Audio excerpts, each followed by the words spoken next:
Welcome to the 9 p.m. edition of the Urban Debate. The big focus now is the new travel rules imposed by United Kingdom on travellers from India and a few other countries. Now, these new rules that will be effective soon, and everybody was hoping that as they come in, there will be relief for people going to UK from India. Everybody was hoping that from September and October, once we're all jabbed, we've got our 2 shots, everything is in place, we will be able to travel there easily without any headache of multiple tests and quarantine.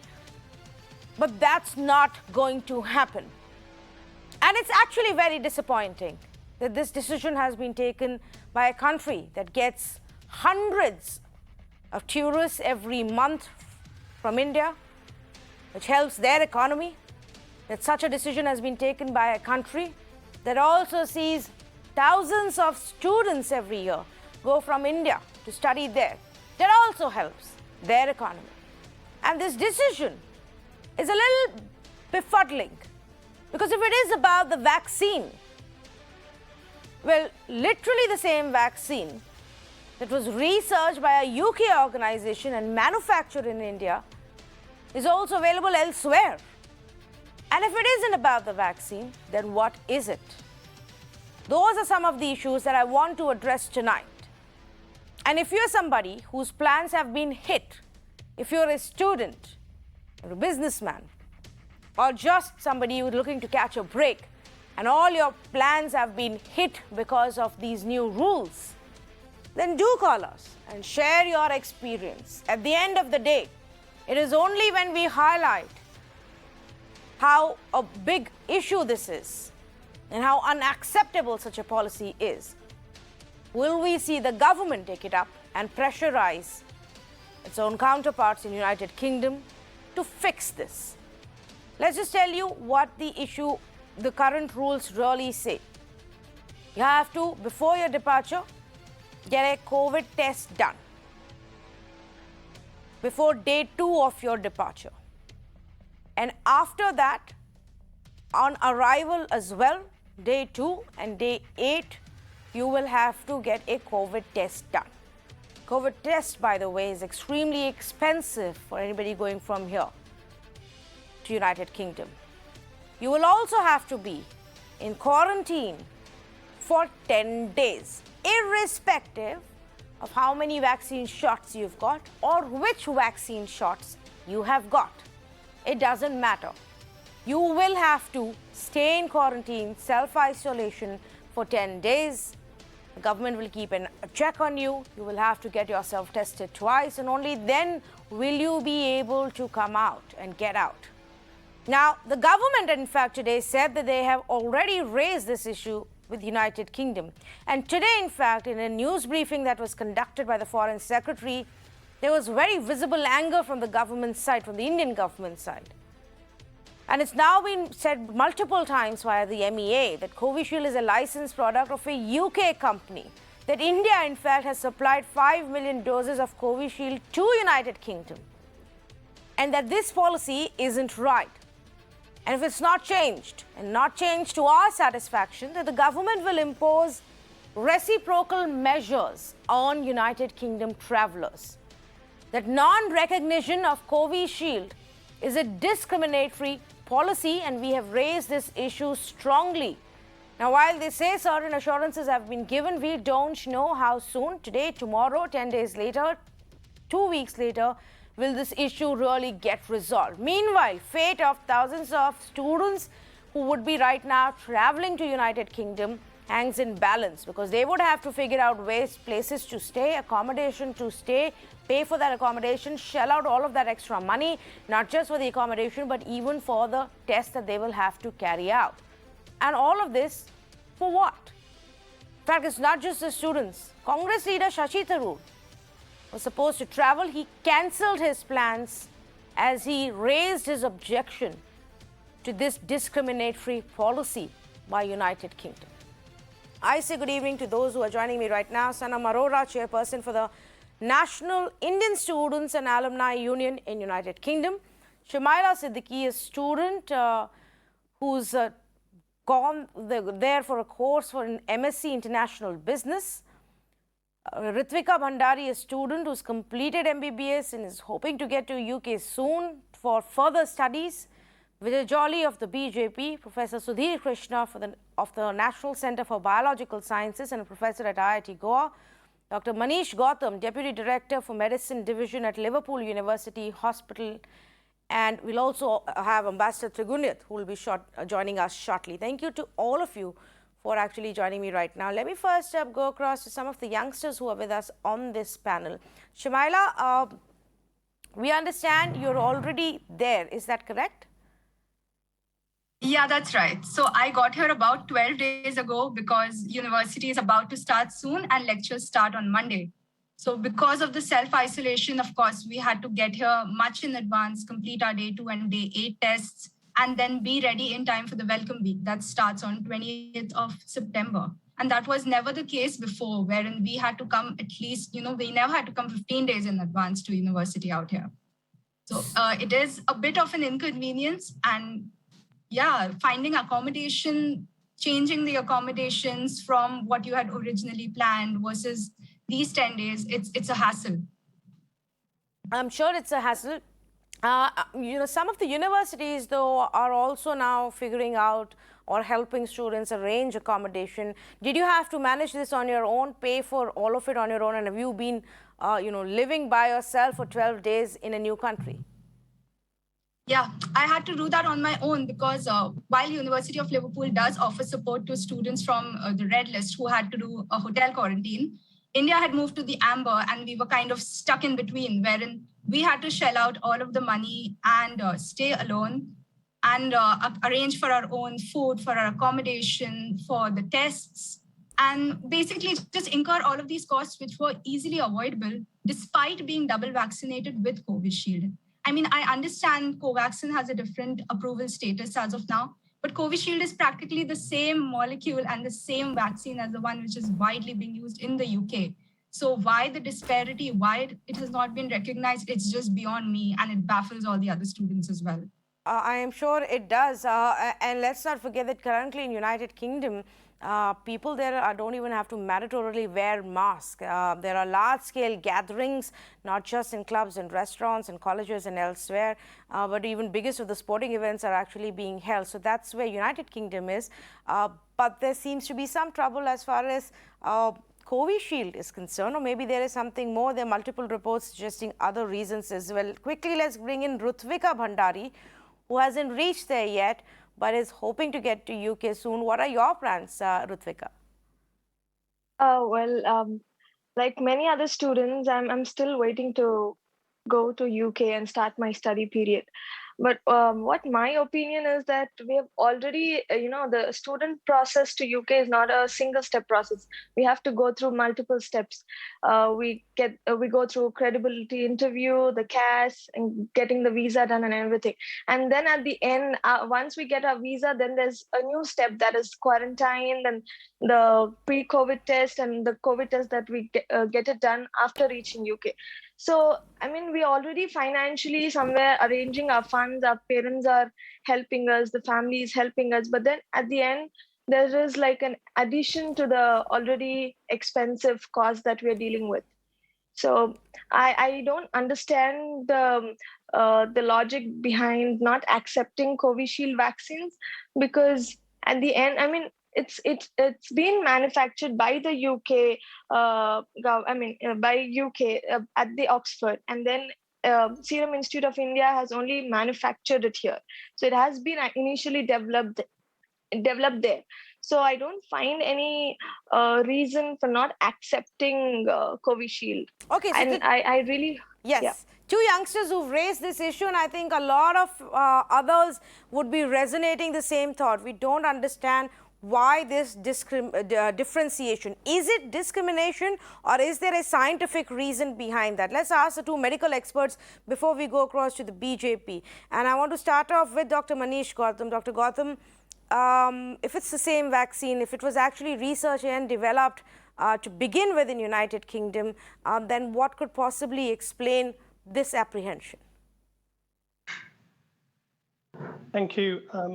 It's actually very sad having to hear all these stories. Colleagues in India struggling to travel, those who are already here are also struggling. And again, it's unfortunate we are 18 months down the line and still having the debates related to vaccines and the border rules. It's a global disease. Leaders really needed to come together. And it's sad we are here and talking about the friction between the borders and the vaccine rules.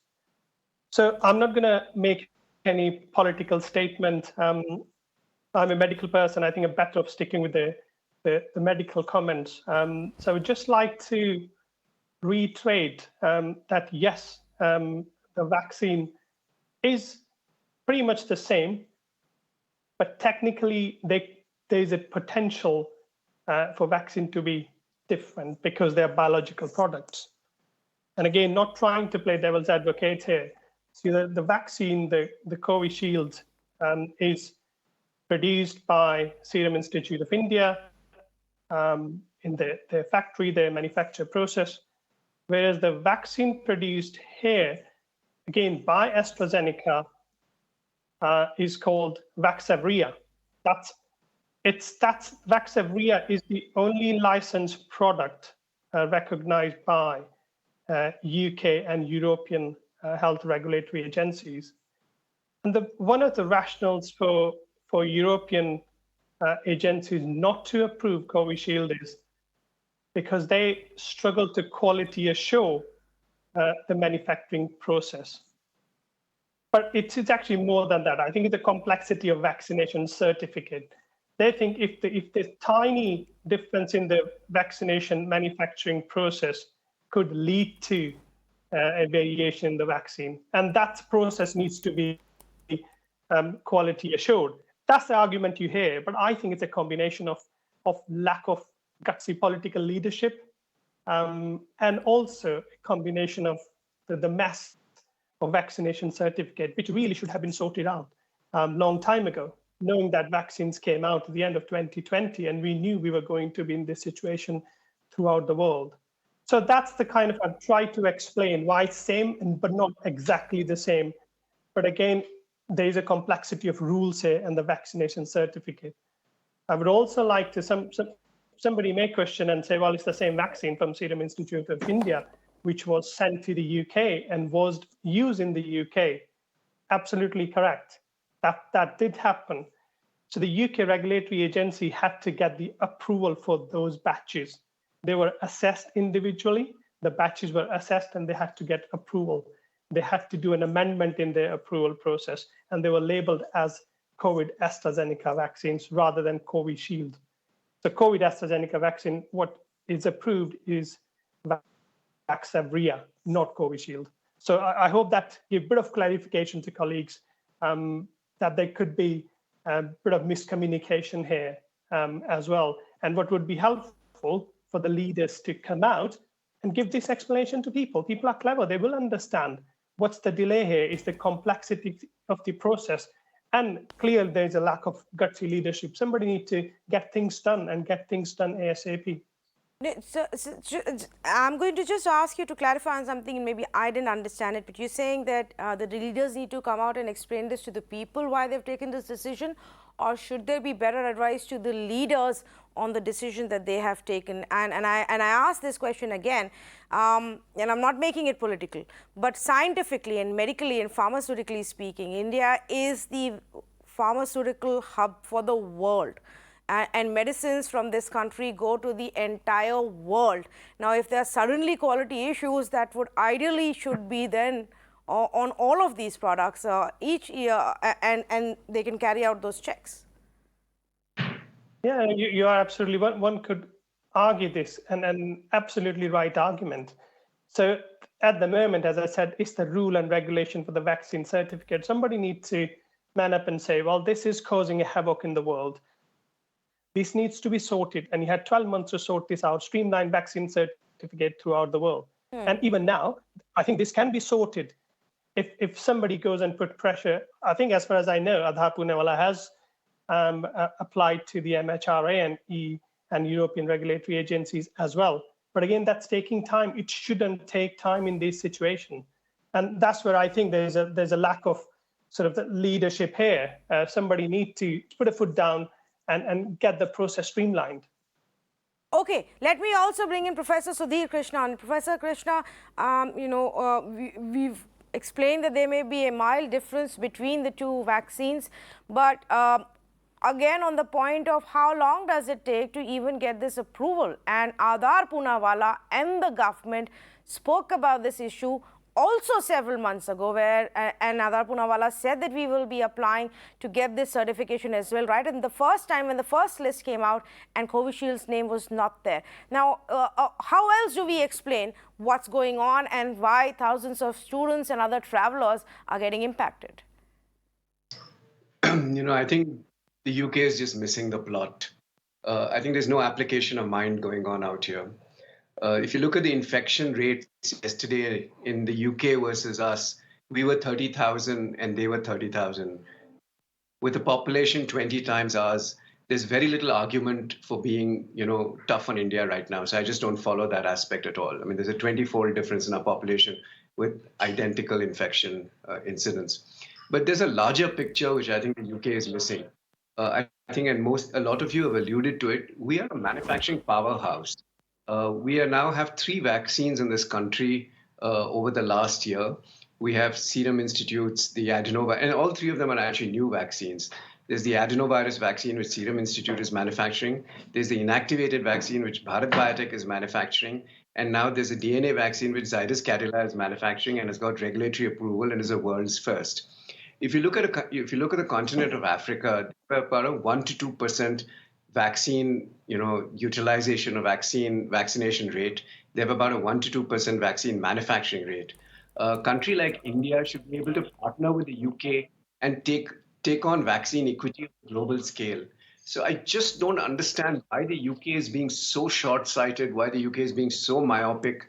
They have a history of vaccination. They have global reach. They should just get on with partnering with India, scale up manufacturing, work on innovation, take on big issues. They're just being lost in petty details as far as I can see. Oh, and why does, Professor Krishna, why does WHO's word not value here or hold any value here? We understand for Covaxin, they haven't even got the certificate or the nod from WHO. But why not for other vaccines that have been recognized by this organization? So let me just address the Covaxin issue. Covaxin has done very well in this country. I mean, by all accounts, anecdotal and other printed accounts, the vaccine is just fine. I think there are some bureaucratic delays in WHO over the summer, the August recess, vacation and that sort of stuff, which is the delays. And that's what I've heard on the grapevine. It can be confirmed by other people. There is no logic to what the UK is doing. I mean, I really don't get it. They're a pragmatic country. They have a history of getting some things right. I mean, why they don't, it's not logical to me at all. I mean, everybody on this program has talked about various points of view which are correct. But if you take a large policy perspective, it just doesn't make sense. Okay, so let's get Mr. Vijay Jolly to then tell us what can the government do, Mr. Jolly. We've raised it at the highest of the levels multiple times now, but the United Kingdom just doesn't seem to be changing their view. Well, first of all, I wish to state that I neither hold a brief for the government and neither for the BJP. But I'm really peeved as an Indian citizen that the fully vaccinated Indians traveling to UK shall not be considered fully jabbed, shall undergo 10 days quarantine under the new UK travel rules is nothing except medical apartheid against India.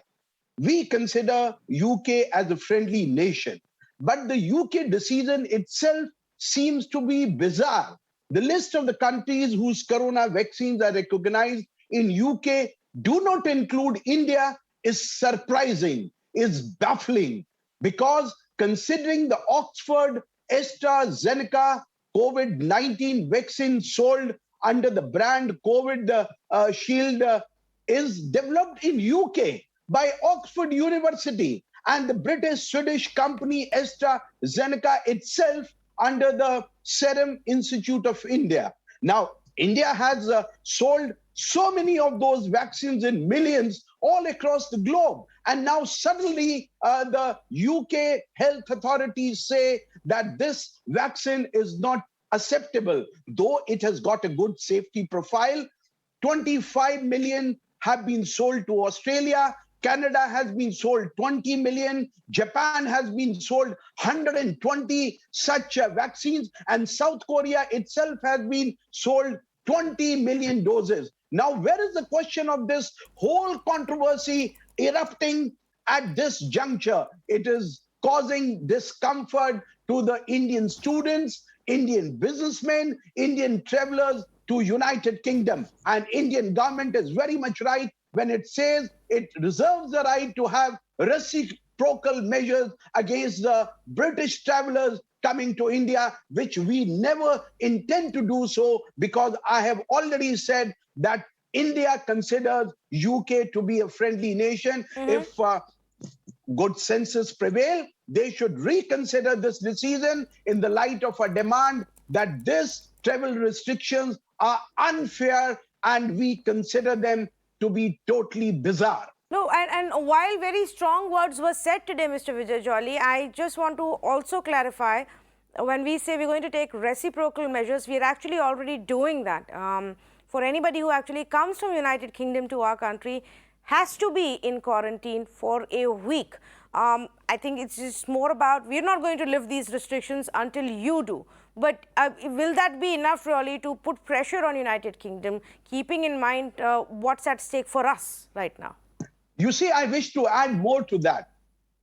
These vaccines have been approved by the European Medicines Agency. They have been approved by the Australian Therapeutic Goods Administration and also in emergency use by the World Health Organization, where overnight they have risen from the slumber sleep. This is nothing what I have initially termed to be a medical apartheid against India in the year 2021. They should see their clubs are open, their playgrounds are open, their tennis stadiums are open. India is still regulated. We have controlled this whole corona pandemic against the phenomenal population measures in India. And I wish to compliment the Prime Minister, Mr. Narendra Modi, for having tackled this corona pandemic from the front seat, all during not only taking control of our own population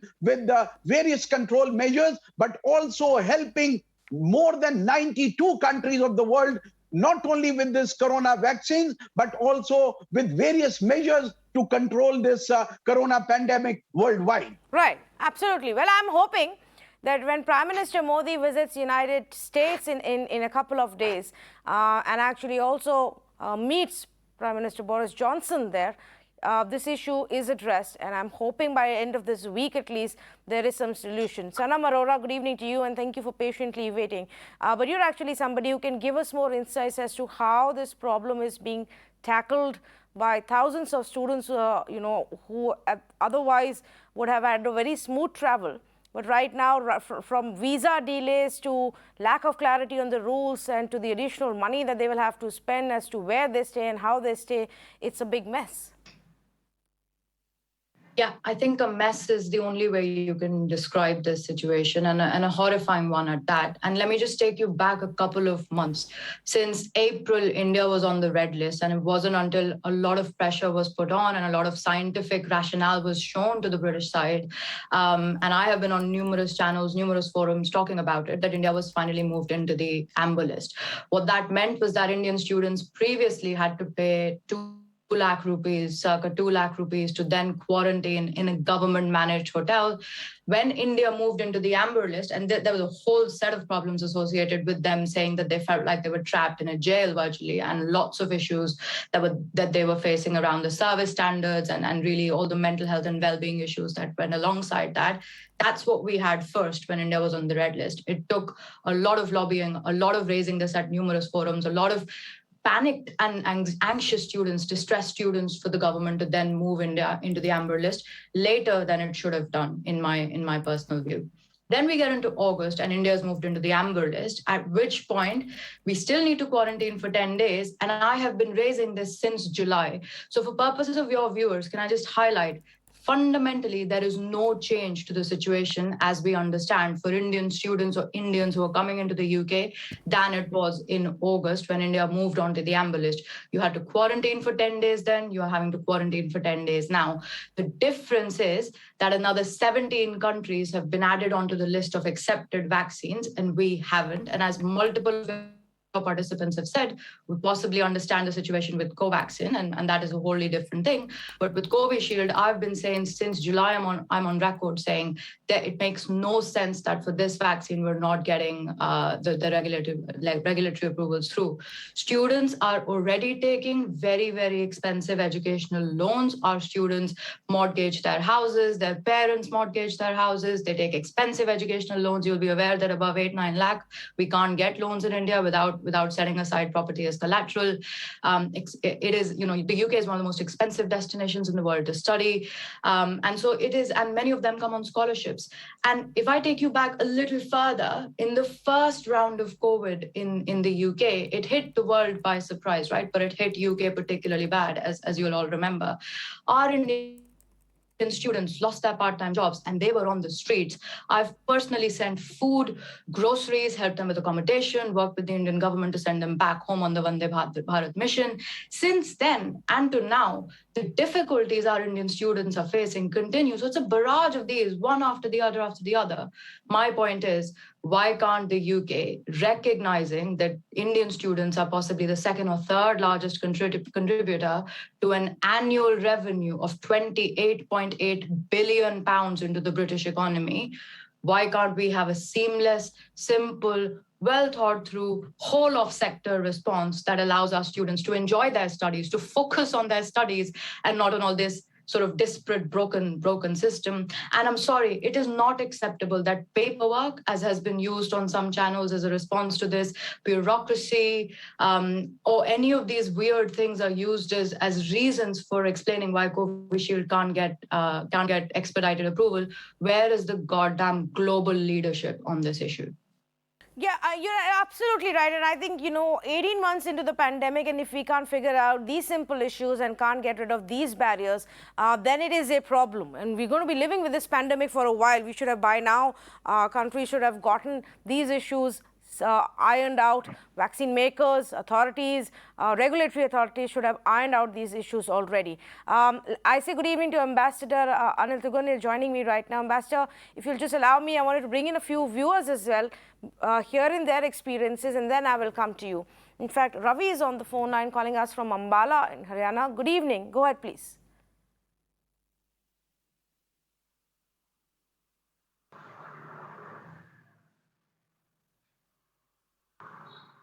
Ravi, good evening. Can you hear me? Okay, let me go across to Azra on the phone line from Bengaluru. Good evening. Yeah, hi. I was listening to all the panelists, and I think I completely agree with what Professor Sudhir Mishra said, that I think we have been struck with policy paralysis.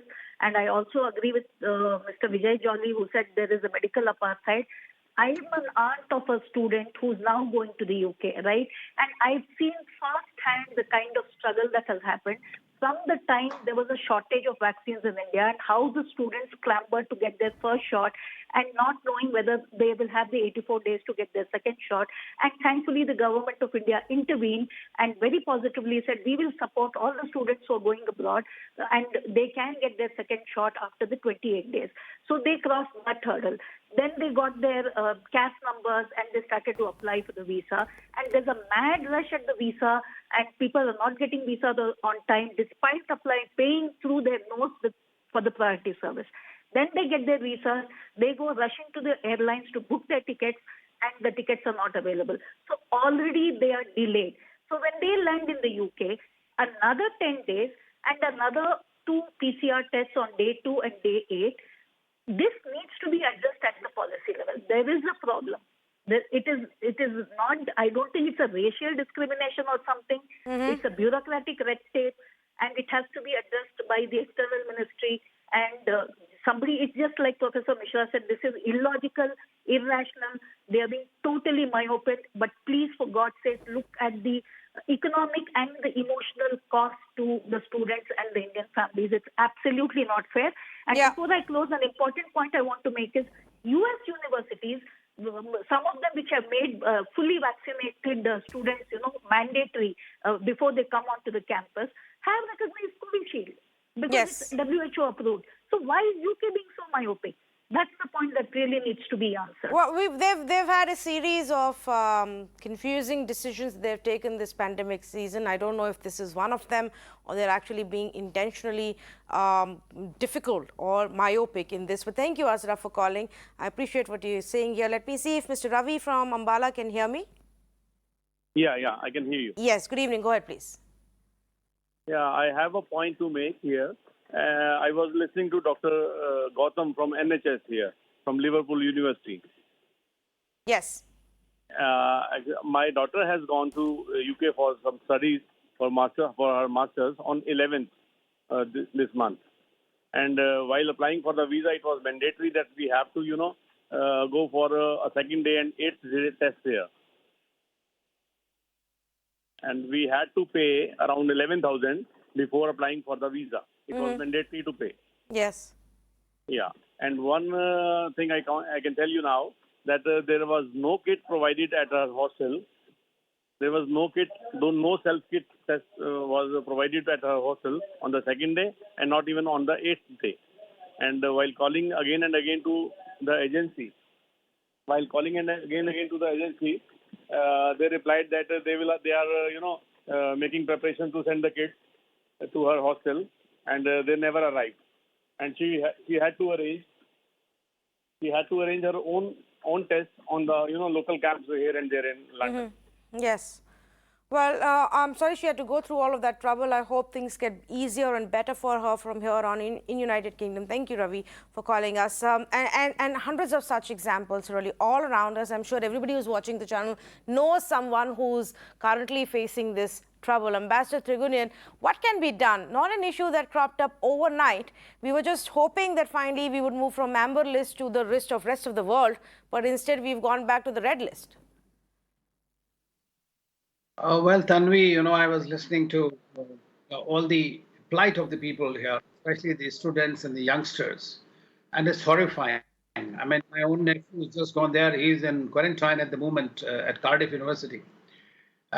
You see, this is one of the worst kind of vaccine apartheid that we are witnessing. And this is the most bizarre for the simple reason that it is being talked about with the Covishield, which is being manufactured or invented or whatever by the Britishers themselves.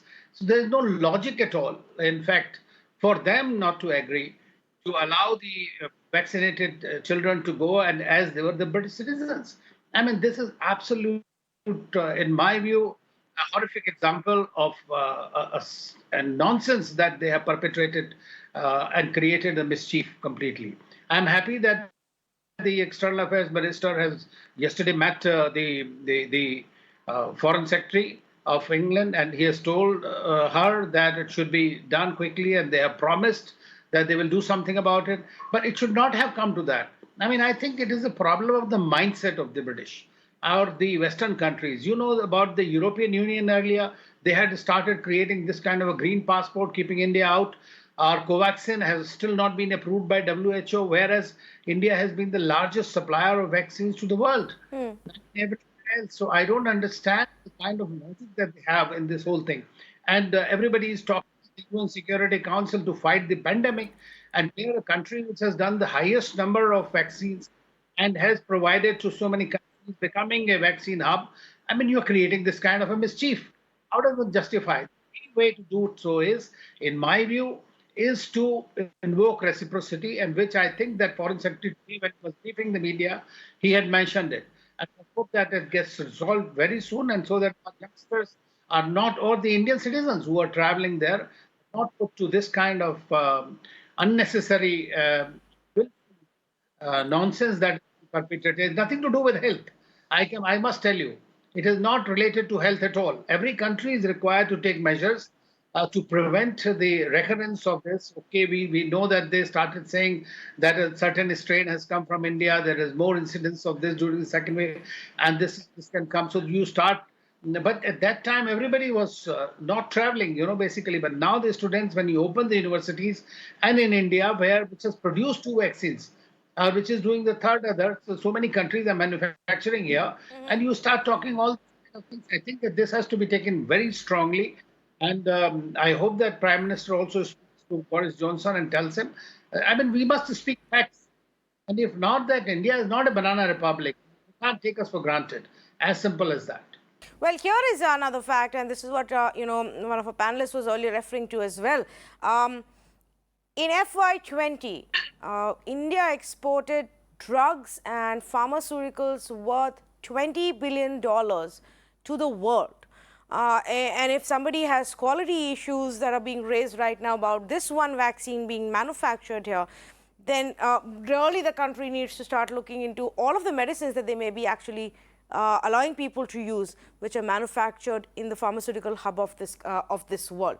But since what you raise, Ambassador Gurneet, let me take that question across to our medical experts. Dr. Manish Gautam, is there still a concern about any new variant that may pop up that we may not be currently aware of, we may not be tracking right now, or even the Delta Plus variant, which is why you would want to have a longer quarantine period?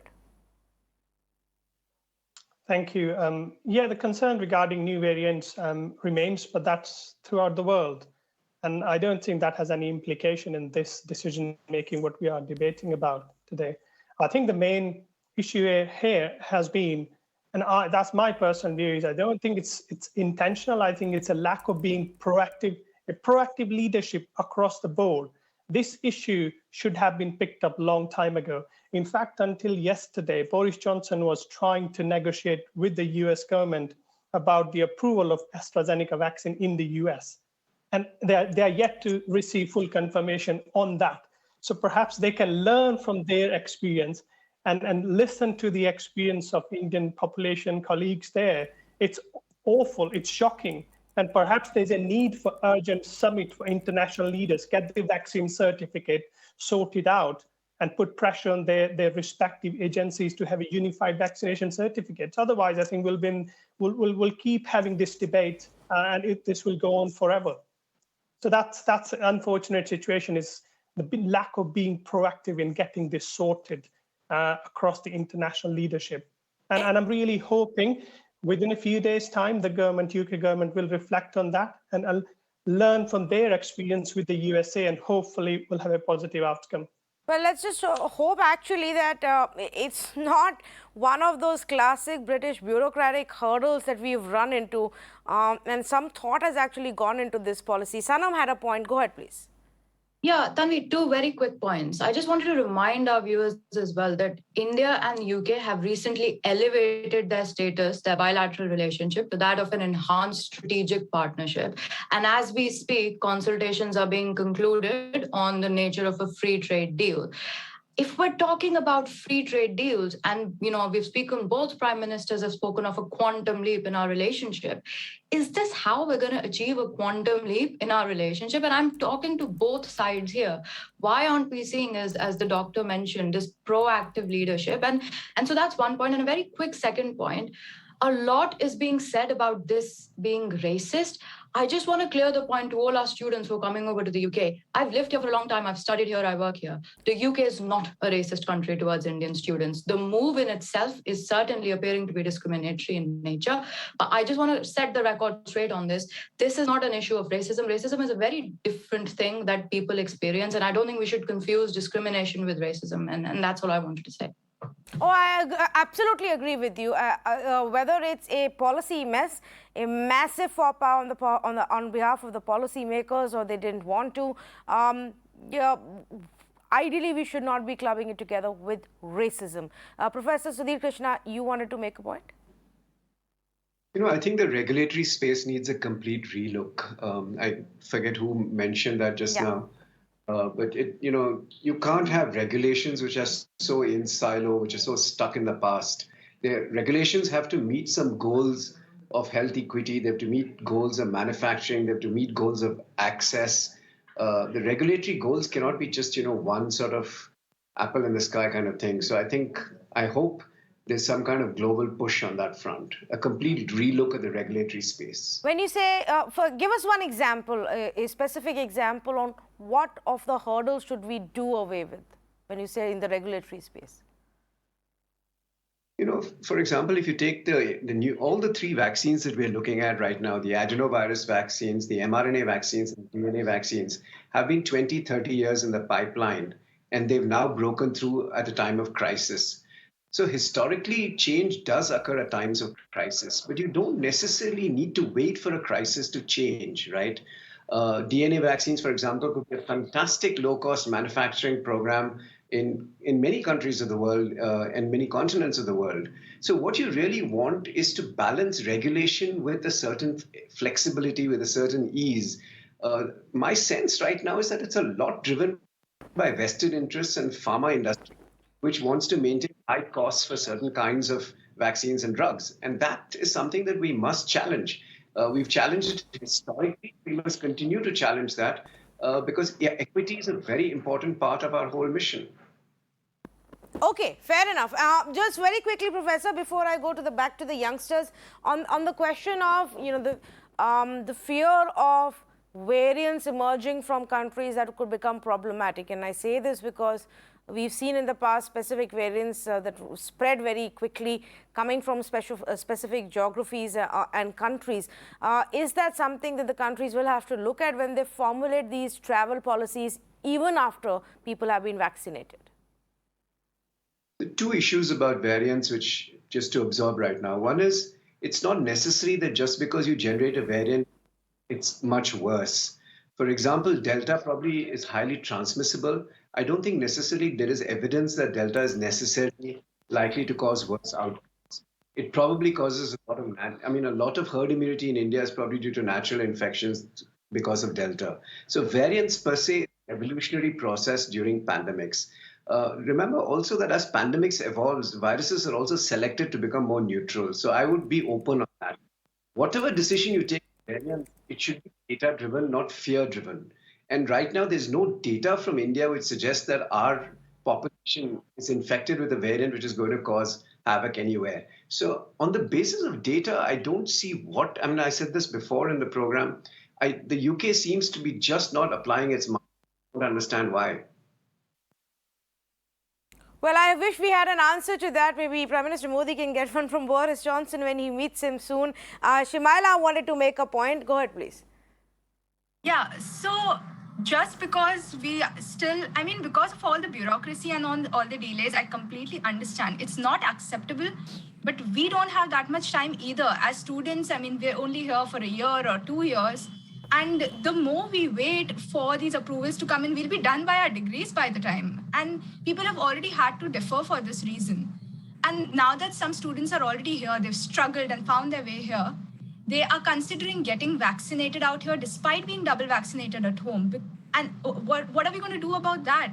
We do not have the data on how safe it's going to be. But just because that they're not considered vaccinated, they are willing to undergo another set of 2 vaccinations out here in the UK so that they may even be able to go back home to India during the vacations and come back. What are we going to do about all of this? We're not getting any support out in the UK for that.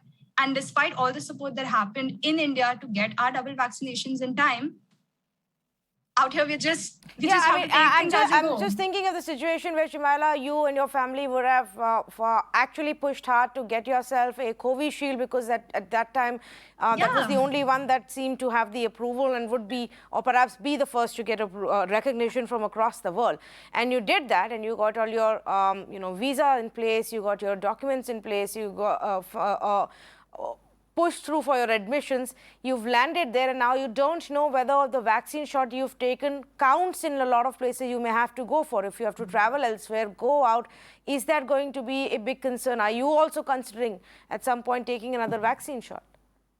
I'm not considering it as at the moment because I am a pharmacy student. I do understand the implications of taking another vaccine at this point of time. But what about people who don't have a healthcare background? I personally know a few people who've come up to me and asked me whether they want to do, whether I want to do it, because they are going to go and get another vaccine shot soon. Back home in India, me and another friend, we were in the queue for 6 hours to get our Covishield shot. We were standing outside in queue for 6 hours. All of that for what?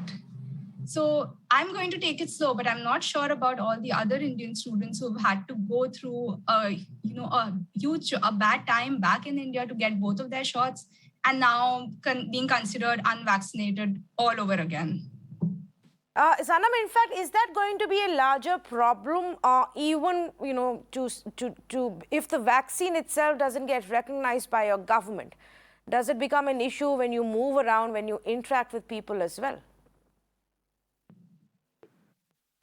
So as of now, I have not faced that problem. Shimaila, let me just take that question across to Sanam Arora, since you are in quarantine, but Sanam may be able to shed some light on it. Yeah, so Tanvi, is the question that does it cause the problem, being the unvaccinated status in the UK? Yes. Yeah, I think it will actually. I think Shimaila has raised an excellent point, which I am reaching out to the sector stakeholders here to find out more about, because we have not received any information at the union about, from the NHS, from universities or other sector stakeholders, about what happens from a drug combination perspective for these students. What we can fathom already is that, when students are paying some 40, 50, 60 lakh per year altogether for this experience of being in the UK, moving around, experiencing the UK, you cannot do that for a number of things if you don't have the COVID vaccination status on your NHS app. A lot of places won't allow you in. A lot of these large gatherings that we're having, the return to normalcy we're seeing in the UK, many places won't even allow you inside if you're not vaccinated. And if the definition of vaccination is the operational definition that the UK has taken, it does put that entire living experience, studying experience for our Indian students and other international students in the UK into question and into jeopardy. So that is certainly going to be an issue. But for what it's worth, I am taking it up with sector stakeholders so we can get some proactive answers here already. But it might be an issue as far as I can see. Yes, and that's a very big issue actually. If you look at it, Ambassador Trigunit, because for example, in India, if you have to travel anywhere from one state to the other, if in cities like Mumbai, even if you have to get on the local train, if you have to get inside a mall, you need to show your vaccine certificate to say, okay, I've got my double shots and I'm allowed to go in. And if similarly students or people in general, travelers, tourists, businessmen, their vaccine doesn't get recognized in such countries, and it becomes a huge problem. It's not just about entry into that nation. No, you are absolutely right. I mean, these are the kind of problems that day-to-day people are facing. I mean, certain countries, if you don't have vaccine, you can't go to the restaurants, you can't go to the hotels, you can't do anything. I mean, many places, unless you are fully vaccinated, you are not allowed, even their own citizens. So that is the kind of, and when you are vaccinated, the Indian point of view, and even globally, large number of countries approve of Covishield, and there is no discrimination in there. But at the same time, when you are going there, you're unvaccinated. I think very much a challenge to deal with, because people again think about another discriminatory kind of a practice, and which will create a major problem and a psychological problem for the children, actually, especially youngsters who are there in that place. And I think that this needs to be again taken up. And the only solution to that is that they require this. Because it is at the end of the day, I mean, other countries I could understand, okay, there was a competition between UK and the European countries when UK went out of the European Union. I mean, that I could understand they were not agreeing to that. But the UK, of all the countries, which basically the origin of this Covishield, and they started getting these kind of things, I think this is unacceptable. Oh, completely out of time, but that's the note that I want to pick on, because this is not acceptable in any terms. There is no scientific explanation to it. There perhaps are bureaucratic and regulatory delays and challenges which are completely needless and unnecessary that can be used to explain this. Everybody from Kiran Mazumdar-Shaw to the political leaders in our country have raised this issue. The Ministry of External Affairs has, the External Affairs Minister himself has, and yet at this point we've not managed to resolve this issue. I don't know if we didn't push enough, if we didn't push hard enough up until now. It does look like the government is going to do so now. Its warning of reciprocal measure suggests that. But reciprocal measure at the end of the day is to say we won't allow people who come from your country to us to get out before a 1-week quarantine, which is already the rule in our country. Look at what is at stake for us. At stake for us are hundreds and thousands of these students who would be traveling to United Kingdom right now. And it's not just about their entry into the country, the additional money that they will have to pay to find accommodation, to live all alone for those 14 days, to get those tests done, pay additional money to get those tests done, and then step out. It will also hamper their life, their movement in that country. If only we could have figured this out much in advance.